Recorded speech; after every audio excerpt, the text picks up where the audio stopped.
What looks like an ordinary stretch of water is actually one of the most important gateways on Earth. Day and night, giant ships loaded with oil and cargo move through this narrow passage, silently powering economies, industries, and entire nations across the world. This is the Strait of Hormuz, a place where global trade never stops.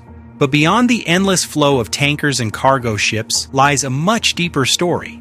A story shaped by history, harsh natural conditions, and the remarkable resilience of the people who continue to survive beside one of the world's busiest and most strategic waterways. Near the busy waters of the Strait of Hormuz lies a place that looks more like another planet than a real island. The moment you see it, the landscape almost feels unreal, as if the ground itself has been painted by nature. This is Hormuz Island, famous for its stunning hills covered in deep red, yellow, orange, and even purple colors. But these breathtaking shades did not appear overnight. They were created over millions of years through volcanic activity, shifting earth, ocean pressure, and powerful geological changes. Every layer of rock on the island carries traces of fire, minerals, and ancient natural forces, giving Hormuz an almost otherworldly beauty. But this beauty comes with harsh realities. The climate is unforgiving. Intense heat, dry soil, and limited fresh water make survival a constant challenge. Instead of resisting these conditions, the people of Hormuz have learned to adapt. Their daily routines follow the rhythm of nature. Work begins early, pauses during the peak heat, and resumes in the cooler evening hours.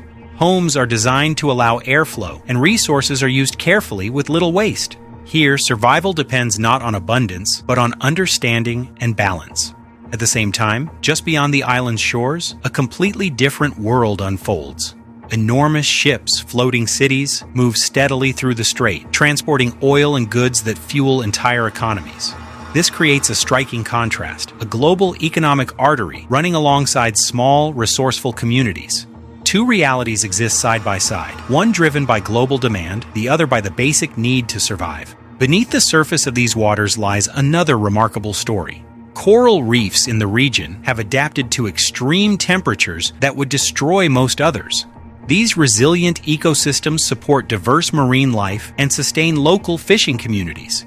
Yet they are increasingly under threat from pollution, oil spills, and heavy maritime activity. If these corals decline, the impact will extend far beyond the region, disrupting food chains and livelihoods.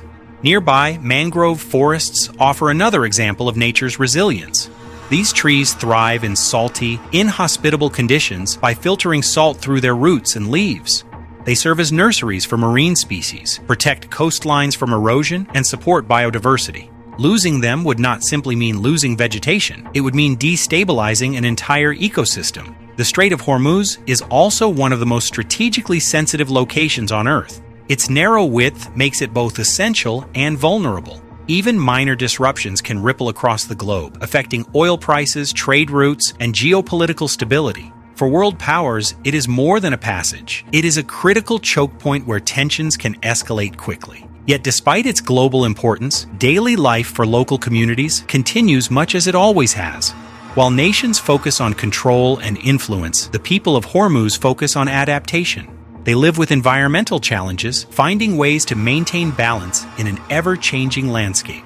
This coexistence of global significance and local simplicity gives the region its unique depth. However, this balance is fragile. Environmental changes are gradually taking their toll. Coral reefs are weakening, fish populations are under pressure, and mangrove forests face growing threats. These shifts may be slow, but their consequences build over time. A disruption in one part of the system can trigger wider effects, impacting both nature and human life. In the end, the Strait of Hormuz is more than just a location, it is a warning. It shows that survival depends not on control, but on adaptation and understanding. Its lessons extend far beyond its shores, raising an important question. Are we really noticing the warning signs before it is too late?